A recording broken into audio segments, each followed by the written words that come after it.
नमस्कार दोस्तों, मैं प्रदीप चौधरी आपका स्वागत करता हूँ आपके अपने मैथ बास्केट चैनल के अंदर में।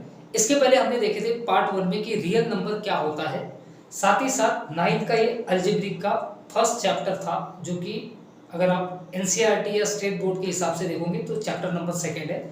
बट इसका पार्ट 1 हमने इसके पहले देखे थे, उसमें हमने जाने थे कि क्या होते हैं रियल नंबर। साथ ही साथ हमने देखे थे कि होल नंबर क्या होते हैं, प्राइम नंबर क्या होते हैं, नेचुरल नंबर क्या होते हैं, इंटीजर्स नंबर क्या होते हैं, रैशनल नंबर क्या होते हैं, इरैशनल नंबर क्या होते हैं।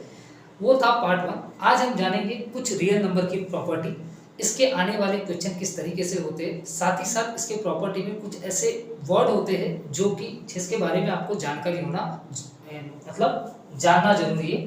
तो देखते हैं दोस्तों कि कुछ वर्ड और कुछ नाम जिसके बारे में आपको जानकारी होना जरूरी है। जैसा एक वर्ड आता है डेसिमल। ये डेसिमल होता क्या है जी? आपने बचपन में डिवाइडेशन किए हो, बहुत बार डिवाइडेशन किए हो, और जब भी आपने डिवाइडेशन किए हो किसी भी नंबर का तो इसका आंसर आता है जी ऊपर में। जो भी मान के चलो एक्स वाई जेड जो भी यहाँ पर नंबर आता है, इसे ही बोला जाता है जी डेसिमल नंबर। ठीक है, ये तो आपको समझ में आ गया। रिकरिंग बोले तो क्या होता है जी? रिकरिंग बोले तो पॉइंट के बाद में कोई अगर डेसिमल वाला नंबर बार बार अगर रिपीट हो रहा है, मान के चलो 0.434343, अगर ये ऐसा आ रहा है तो इसी को बोलते हैं जी रिपीटेशन करना। इसी को बोलते हैं रिपीटेशन करना, इसी को बोला जाता है जी रिकरिंग। इसके बाद में होता है रिकरिंग डेसिमल। जैसा ये बताया सेम वैसा वही है। रिकरिंग डेसिमल क्या होता है? अगर पॉइंट के बाद में कोई डेसिमल वाला नंबर बार बार आता है, मान के चलो 4 4 4 4 4, तो ये जो 4 है ये बार बार आ रहा है, इसे ही बोला जाता है जी रिकरिंग डेसिमल। इसके बाद में आता है फ्रैक्शन। फ्रैक्शन क्या होता है?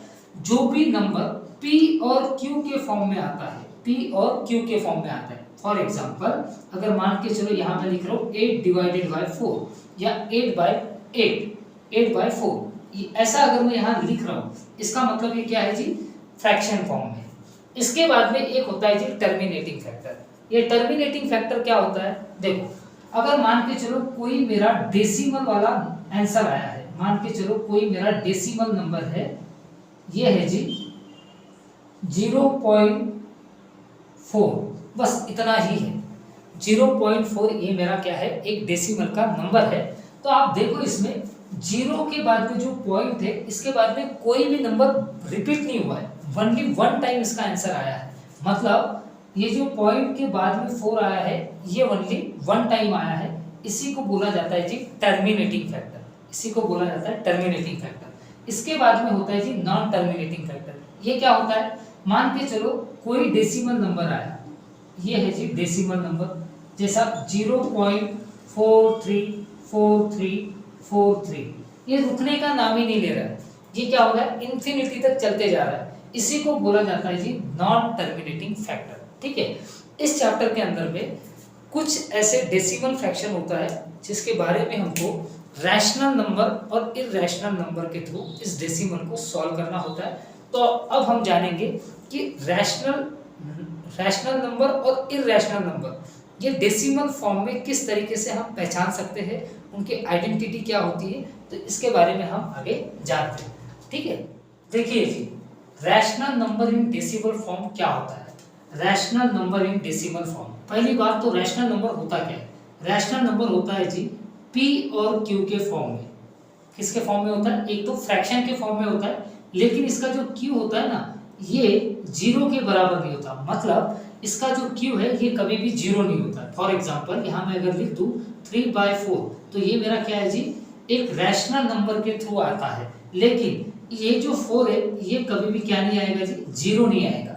इसके जगह आप दूसरा भी क्वेश्चन ले सकते हो। मान के चलो यहाँ 8/4 कर दूं मैं, तो ये जो 4 है ना यहाँ, तो इसे ही q बोला जाता है, और जो 8 है इसे आप p बोल दोगे, तो ये जो 4 है ये कभी भी क्या नहीं होगा? 0 नहीं होगा जी।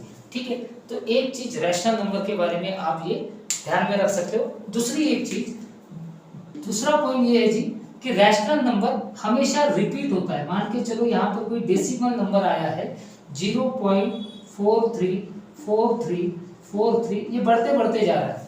तो रैशनल डेसिमल जो नंबर होता है ना जी, rational number in decimal form, ये कैसे होता है? रिपीटेड होता है। मतलब ये बार बार जो नंबर होता है ना, ये आते रहता है, इसी को बोलते हैं जी rational number in decimal form.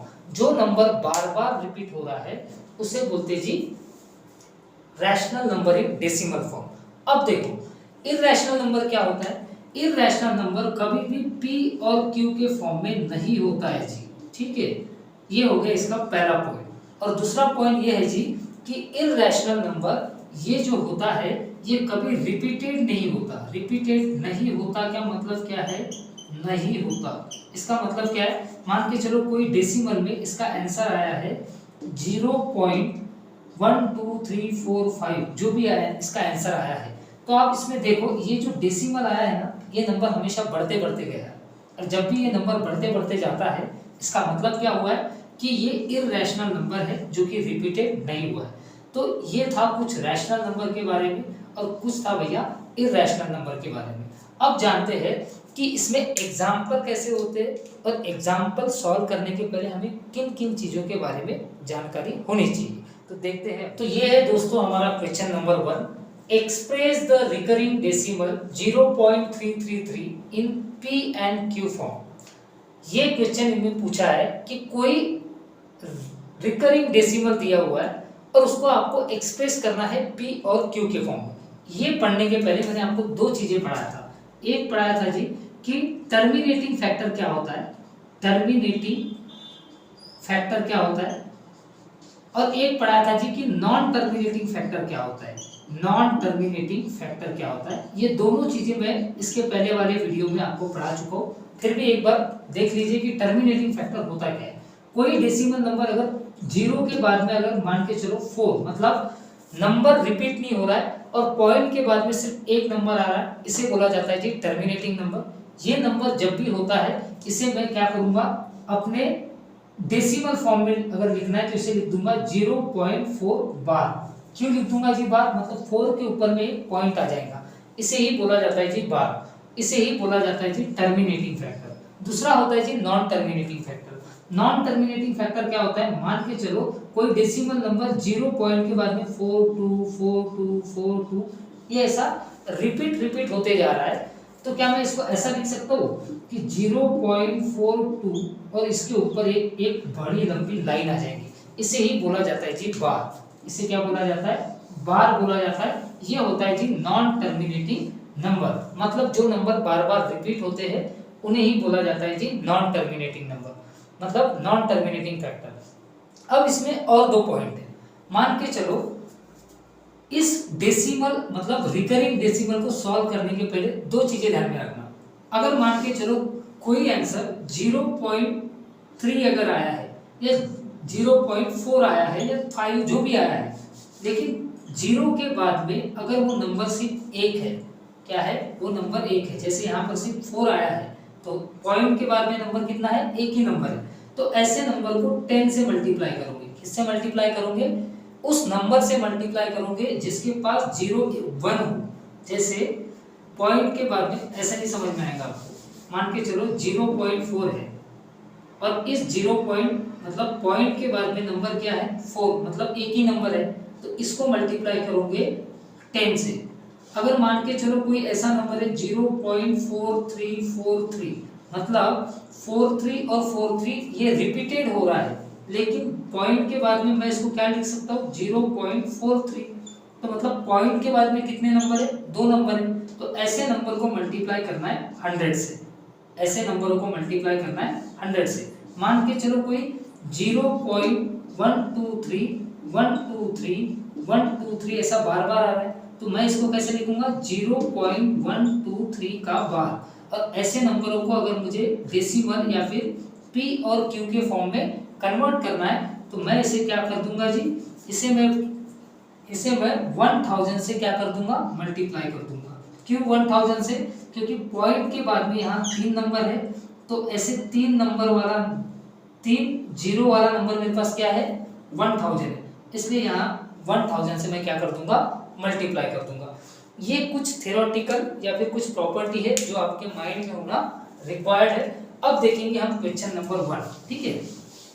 अब इसने पूछा है कि भैया जैसा उस दिन मैंने आपको समझाया था पार्ट 1 में, अगर आप देखे होंगे कि ये डेसिमल क्या होता है, डेसिमल भैया अगर आपने बचपन में पढ़े होंगे तो ऊपर वाला जो भी आंसर आता है, मान के चलो कोई डिवाइडेशन है 4/3 अगर है और इसको अगर मुझे डिवाइड करना है तो मैं क्या करूंगा, 4 को लिखूंगा अंदर और 3 को कहाँ लिखूंगा भैया, इधर, है ना। तो ये जो है ना, इसी को बोलते हैं जी P और Q का फॉर्म। इसी को क्या बोलते हैं, P और Q का फॉर्म।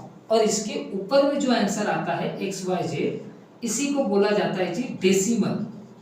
इसी को क्या बोला जाता है, डेसिमल। तो अभी क्वेश्चन में क्या बोला है कि रिकरिंग डेसिमल है, मतलब आंसर दिया हुआ है 0.3333। आपको निकालना क्या है, P और Q के फॉर्म में निकालना है, मतलब यहाँ की वैल्यू निकालना है और यहाँ की वैल्यू निकालना है। हम एक एजम्पशन लेते कि इसको पकड़ लेते P, इसको पकड़ लेते जी Q, ठीक है। तो ये जस्ट मैंने आपको समझाने के लिए समझाया है ताकि आपके माइंड में रहे। अब हम क्वेश्चन को सॉल्व आउट करेंगे। तो कैसे करेंगे, देखो उसने पूछा है कि express the recurring decimal 0.333 in P and Q form. तो हम क्या मान के चलेंगे कि 0. जो मेरा 3333 है, इसे मैं मान के चलता हूँ कि ये मेरा क्या होगा, x होगा। अगर मेरा x 0.3333 है तो क्या मैं इसे इस तरीके से लिख सकता हूँ क्या, किस तरीके से, 0.3 ऊपर में आ जाएगा जी बार, लिख सकता हूँ जी, बिल्कुल लिख सकता हूँ। ये बनेगा जी मेरा इक्वेशन नंबर 1। ये मेरा बन जाएगा इक्वेशन नंबर 1, ठीक है। अब यहाँ जगह नहीं है इसलिए मैं थोड़ा सा स्मॉल वर्ड में लिख रहा हूँ, आप थोड़ा समझ जाना। अब मैंने एक पॉइंट बोला था, ये तो बन गया मेरा इक्वेशन 1। दूसरी बार मुझे क्या करना है, यहाँ देखो आप, पॉइंट के बाद में, मतलब 0 के बाद में पॉइंट क्या है, पॉइंट आया है और नंबर कितना है, 1 है। अगर 1 नंबर है तो मुझे क्या करना है, 10 से मल्टीप्लाई करना है। मान के चलो यहाँ 0.3 है तो मैं इसको 10 से मल्टीप्लाई करूंगा। अगर यहाँ 0.33 अगर होता तो मैं यहाँ क्या करता, 100 से मल्टीप्लाई करता। अगर मान के चलो 0.333 अगर होता तो मैं किससे मल्टीप्लाई करता, 1000 से मल्टीप्लाई करता। तो इसलिए यहाँ पर पॉइंट, मतलब 0 के बाद में पॉइंट है और नंबर सिर्फ 1 है, तो मैं मल्टीप्लाई करूंगा जी 10 से। तो चलो मैं अभी 10 से मल्टीप्लाई करता हूँ। So therefore we multiply decimal with 10। 10 के साथ में क्या कर दूंगा जी, मल्टीप्लाई कर दूंगा। क्या करूंगा, देखो 10 इंटू एक्स, ये तो पहला हो गया, और इसको भी कर दूंगा 10 इंटू 0.3333 और बाकी का ये जैसे का वैसा लिख दूंगा अभी फिलहाल में, ठीक है। अब अगर इसको मैं मल्टीप्लाई करता हूँ तो मेरा आंसर क्या आता है जी, 10x आ जाएगा यहाँ, फिर क्या आ जाएगा जी यहाँ पर 3.333 ऐसा आ जाएगा। और यहाँ पर इसको मैं इस तरीके से भी लिख सकता हूँ, किस तरीके से जी, 3.3 का बार, क्या मैं इस तरीके से लिख सकता हूँ, बिल्कुल लिख सकता हूँ जी। अब देखो ये तो मैं यहाँ पर लिख लूंगा, तो ये मेरा क्या बनेगा, मेरा इक्वेशन सेकंड बनेगा। ये मेरा क्या बन गया, इक्वेशन सेकंड, ये बन गया जी। अब मुझे करना क्या है, इक्वेशन 1 मिल चुका है, इक्वेशन 2 मिल चुका है, अब मुझे करना है जी इसको सब्सट्रैक्ट। इसलिए मैं यहाँ लिखूंगा therefore we subtract equation 1 from equation 2, ठीक है, फ्रॉम इक्वेशन 2।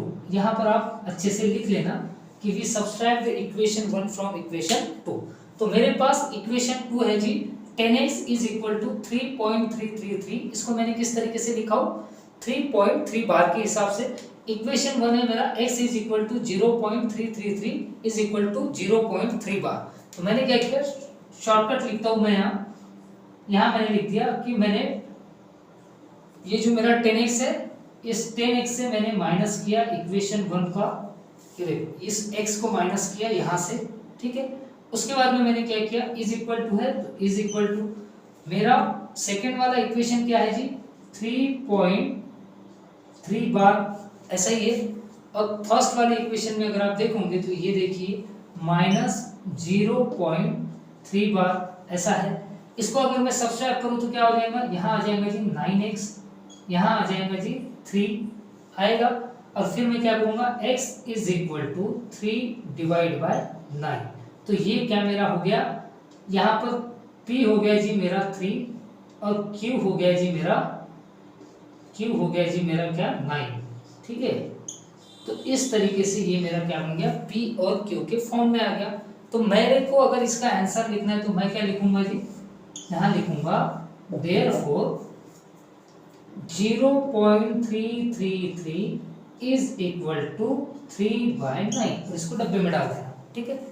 तो ये हो गया जी मेरा क्या, ये शायद दिख नहीं रहा है, एनीवे मैं इसको इधर लिख देता हूँ, ठीक है। आप कहीं भी लिख सकते हो, या मैं इसको अगर मिटा दूँ तो मैं इसको यहाँ इधर लिख सकता हूँ, यहाँ शॉर्टकट के लिख दो 9 x इज इक्वल टू 3/9। ये हो गया मेरा आंसर। और मैं इसको क्या लिख सकता हूँ, देयरफॉर 0.333 इज इक्वल टू 3/9। ये हो गया जी मेरा आंसर, हो गया जी। तो पहला जो क्वेश्चन है वो इस तरीके से है। अगर आपको समझ में आया होगा, स्क्रीनशॉट लेना है तो ले सकते हो, थोड़ा सा इसमें प्रैक्टिस कीजिए तो आपको समझ में जल्दी आएगा। ये था जी हमारा एग्जाम्पल नंबर 1, ये और टाइप नंबर 1 था। इसके बाद में हम टाइप नंबर 2 भी लाने वाले हैं। अगर आपको वीडियो अच्छा लगा हो तो वीडियो को लाइक कीजिए, ज़रूरतमंद स्टूडेंट के तक ये वीडियो पहुंचाइए ताकि उन्हें भी इन वीडियो का बेनिफिट मिल सके। मिलते हैं नेक्स्ट वीडियो में, तब तक के लिए bye, take care, have a good day.